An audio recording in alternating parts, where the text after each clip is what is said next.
What's up, guys? This is Andy Frisella. You're listening to the MFCEO Project. Welcome to our Thursday Q&A version. MFQA. Okay, MF for Q&A. Yeah. I stand corrected. Yeah. Welcome to our Thursday motherfucking Q&A. How about that? That's perfect. Otherwise known as Ask Andy. Okay. Today, we're going to go through some questions. Vaughn's going to hit me up. Yeah. As always, I'm here with my co-host, Vaughn Kohler. Yes. What's up, dude? It's good to be here. Can I do the stuff that you hate that I have to do, but I got to do it? Yeah. Okay. So for those of you who like to get full, extensive show notes and links and all goodies such as that, the specific custom link for this episode of the MFCEO Project is themfceo.com/QA3, I believe. It might be 4. It's either QA3 or QA4. You'll go there. Trial and error. Yeah, trial and error. Anyway, you can go there, and then, of course, our social media connections. You want to go through yours, Andrew? Yeah. At Andy Frisella on Instagram, at Andy Frisella on Periscope. If you want to see some behind-the-scenes shit, MFCEO-1 on Snapchat. Vaughn? Yeah, I'm just at VAUGHNKOHLER for everything. Periscope, Snapchat, and, well, no, actually, Snapchat, I'm VKO-MFCEO, and then at Vaughn Kohler for Instagram.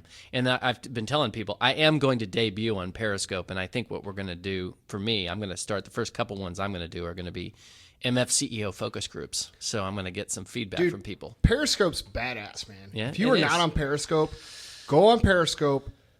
It's like watching a live television broadcast, but you can ask questions live or comment live, and they can see it. It's really cool. If you haven't checked it out, download it.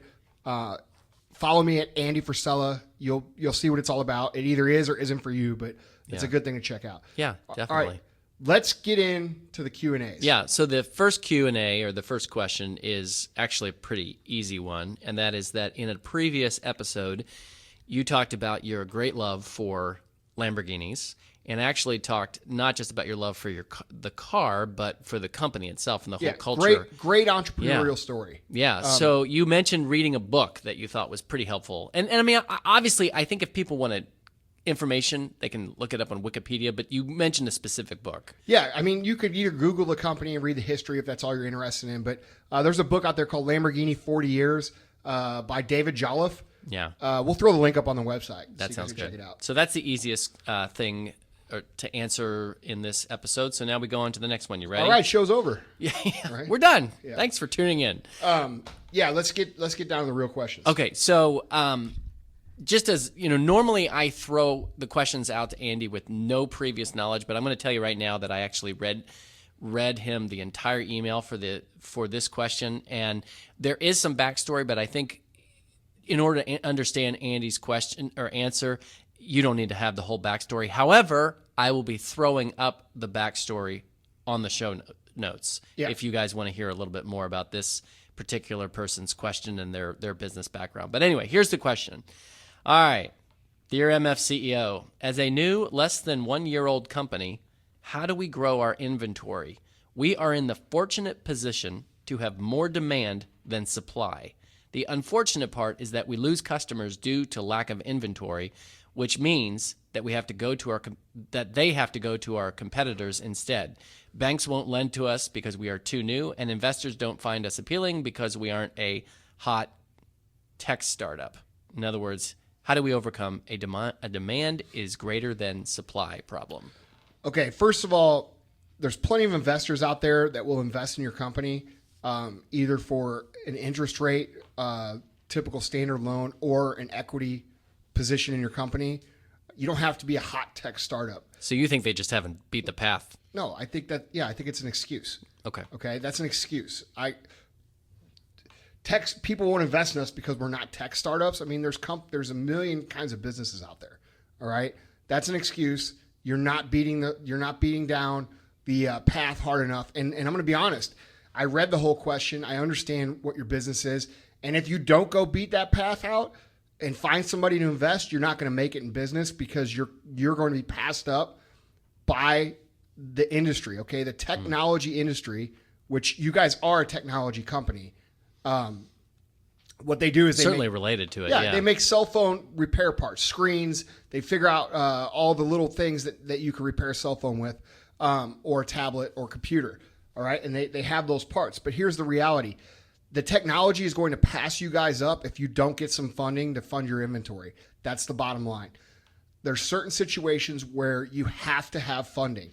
My business, we were one of these companies who constantly reinvested, which you're going to have to do too.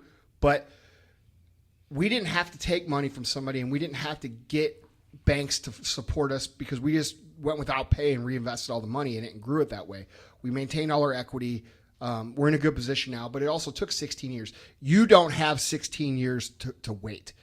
In 16 years, the products that you're making aren't even going to be fucking made anymore. That'd be like saying, you're going to be the 8-track in 16 years. Mm-hmm. Okay. You have to go out and find funding for your inventory. You don't think we're going to have cell phones in 16 years? Not the kind that they're making parts for. Oh, gotcha. And maybe not. Yeah. It might be something totally different. Yeah. Who knows? Yeah. But the point that makes sense. I was just clarifying. Yeah. The point is you can't, when you're in a fast-paced environment market segment like these guys are, you're going to have to find funding. This is one of those cases where you have to find it. There's plenty of people out there that will invest in a company like yours if it's showing the numbers. Now, I agree. You have only been in business for a couple of years, and banks are going to be hard to do. So you're going to have to find somebody who is a person who invests their own money, and it's probably going to have to be an equity position in your company is what's going to happen. Mm-hmm. But the alternative to that, which nobody likes that. Nobody likes giving up part of their company. But the alternative to that is this: you're out of business. Mm-hmm. Okay, so don't be too proud to go take those deals. They're out there. You just have to go look for them. So, because I listen to you, but let me. There's more people out there looking to invest in deals right now than there ever has been before. Yeah. Ever in the history of Earth.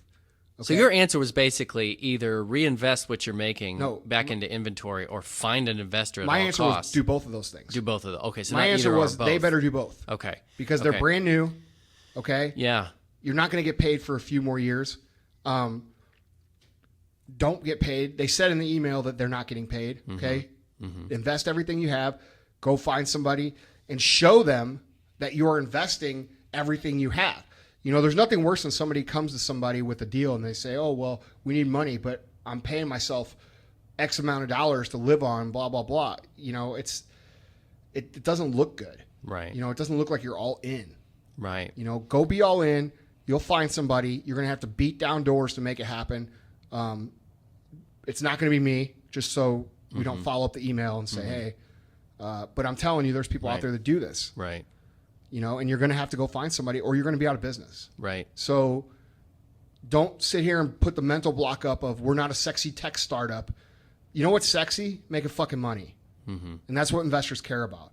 Right. So if you're making money, if you're making margin, if you have a legit business plan, there will be somebody out there that finds you quote unquote sexy.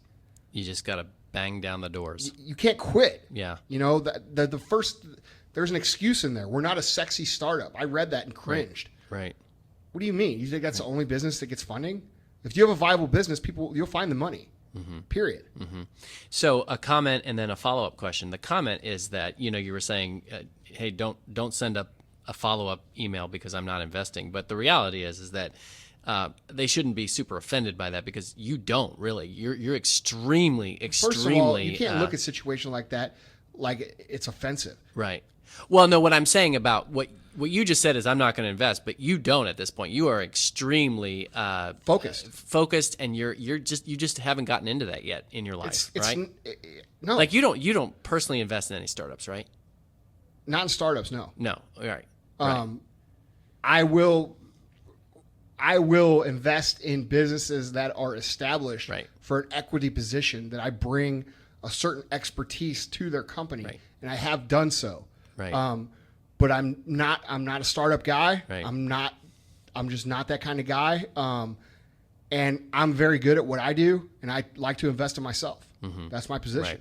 Which was my point. You're very choosy. A lot of these guys who are investing, they invest because they sold their business and they're looking for new things. I'm not at that point in my life. Right. I have a lot of growth to do in my own, and no offense, I trust myself better than anybody else outside with my money. Right. Right. At this point in my life. Makes sense. So that that's was why a- I'm saying it's not me. I'm not trying to be a dick and say you have a bad plan. Yeah. That's just not what I'm doing right now. I think that's Right. what you're trying to get me to say. Right? Because you don't want these guys to get upset. No. I just wanted to point out because I think there are probably a lot of people who listen to us who have thought, and I know because I answer a lot of the emails. Yeah, that's a great I know idea. a lot of people Right. that are doing that, and I'm using this as an opportunity to tell everybody, listen, guys, it's not that Andy doesn't believe in your product it's just that that's not my business. That's not what you're doing. Right. You're not. No. You're not in that area right now. No. You're very focused. Right. So my follow-up question, and I've said this for other questions, and I'm going to say it for this one too. Don't be too thorough. I know that's your default is to be thorough, but give me the nuts and bolts answer to this follow-up question, which I would like to become an eventual full-length podcast. And that is, in light of what you said about them not beating the pavement and working to find an investor, why don't you give me the thumbnail strategy for what is the best way to pitch an investor? Okay, I'm going to tell you what to not do because I Okay. just dealt with this morning. It's funny that you bring this question up. Learn the phrase, have your shit together, okay? Know what you're going to do, know what your end game is, understand that 100%, but be humble in your approach. Know the phrase, I don't know. I got this email from this guy this morning that just really, honestly, pissed me off. Okay? It's this guy. I'm not going to say what company he's with, but he's been trying to get our business, and he keeps telling me how he's going to save money on producing our product. And I'm like, look, dude, we produce our own product. Our fucking raws come in on fucking rails. You're telling me that you're going to save us money by rails? I mean a train. We're vertically integrated. You're going to save us money on our production, by us sending it out somewhere else? It doesn't make sense. But my point in saying this is this. Don't go at somebody like you have the answers to everything, because most people who are going to consider lending to you are going to test you to see what kind of person you are by the way that you react to certain things. And if you go in there trying to high energy, overly sell them and act like you have all the answers and this and that, they're going to know you're not coachable, and they're not going to give you any fucking money, right? You need to come in humbly and say, this is what we know. This is our numbers. This is what we know about our products. This is where we want to take it. And we're going to go here, here, and here. And then when you ask something that you don't know the answer to, be like, hey, look, I don't know the answer to that, but I'm going to find out. That's a great question. Don't act like you know everything. Don't act like you know more than the person about your business, because very well, they may know a lot of shit that you don't know that you can learn from and improve. And that person, personally, I'm never, ever going to invest in somebody that has that mentality, because it makes me think they're uncoachable. All right? So be humble. Be confident, have your shit together, have a plan, but be humble about taking feedback. And that's the biggest thing I see about people pitching ideas. Yeah. They think they have this awesome idea and there's no holes in it. Be welcome to people poking holes in your idea, because if people could poke holes in your idea, that's an opportunity for you to improve. And if I poke holes in your idea, or somebody that has the ability to invest in your product, service, or business can poke holes in your idea, and you're not willing to hear it, there's no way you're going to get the money, because they know that you've lost the ability to learn. Okay? Yeah. So, I've been around you for a long time, or well, at least it feels that way. And that guy must have really gotten under your skin, because you were talking about that earlier today. But Yeah. I have to say, in fairness to you, I mean, you listen to you on the podcast, and you're this intense, swearing guy. But the reality is that you're actually a pretty nice guy. So for him to get under your skin like that, just don't come at somebody. Tyler's laughing. Do you not think Andy's a nice guy? He has his moments. Okay. My point is this. Don't go at somebody like you know everything. You know what I mean? Yeah. That's the biggest thing that you make a mistake on. You don't know everything. I don't know everything. There's a lot of shit that I don't know. Right. But what I do know, I fucking know really well. Right. Okay? And that's the attitude you have to have. Do you think the idea is when people are pitching investors, they're thinking, if I don't have every single detail ironed out, then I'm not going to get this guy's money? Yes, but what they also couple that that idea with is that they're going to somehow bullshit this person into fucking investing. And that's what I'm talking about. Don't bullshit people. Don't lie to people. If you don't really fucking know, don't say you don't know. Right. You know what I mean? Right. Don't go in somewhere. I mean, okay, you've got a guy sitting across the table from you that's, let's say he's worth $100 million. You're trying to get $2 million from him to start your business. This guy didn't get $100 million by fucking accident, most likely. And even if he did inherit it, let's say he's family money, this and that, he's probably been around business his whole entire life. Right. Okay? He's not stupid. So don't think that you're going to come in there and somehow enthusiastically bullshit somebody into giving you money. Your job is to take their money, go out and grow a business, and give them a return. It's a business arrangement. They don't care about you. They care about getting their return. How are you going to get that person their return? It goes back to my talk on sales. It's not selling, it's helping. How am I going to help this investor get their money back? That's what you need to answer. And that's how you need to think. You don't need to think like, hey, I'm going to get my $2 million and run off and I'm going to, do my thing. They want to hear how you're going to get their money back. Focus on that. You see what I mean? Yeah, makes total sense. Right. Makes total sense. So if I would offer my pithy summary of what you just said over the last 15 minutes, it would be, if you have a greater demand than you have inventory, there's no question. You find an investor, you reinvest your revenues. But before you get into this, Vaughn, Okay. there is an exception to this, okay? Like, let's say you're a different kind of business. If you're not a tech company or you're not in an industry where it's going to pass you by, you can choose, like let's say you're selling lumber, all right? And in your certain area, you're selling more 2x4s than you could keep in stock. You can choose to not take somebody's money if you're in that industry, because in 10 years, we're still going to be using 2x4s. You know what I mean? And you can grow your company slowly. Are you going to lose opportunity? Yes. Are you going to lose customers? Yes. Are you still going to grow? Absolutely. And it will take time.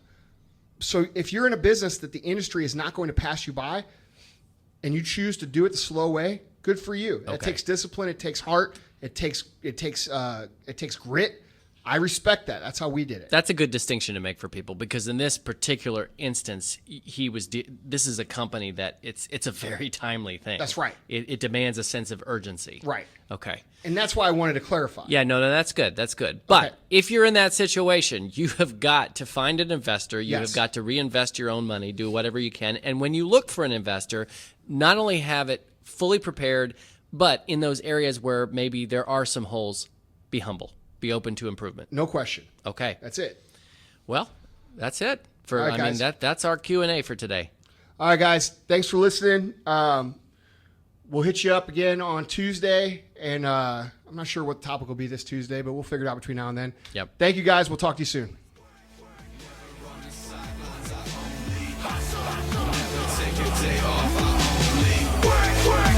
Mess around, kid,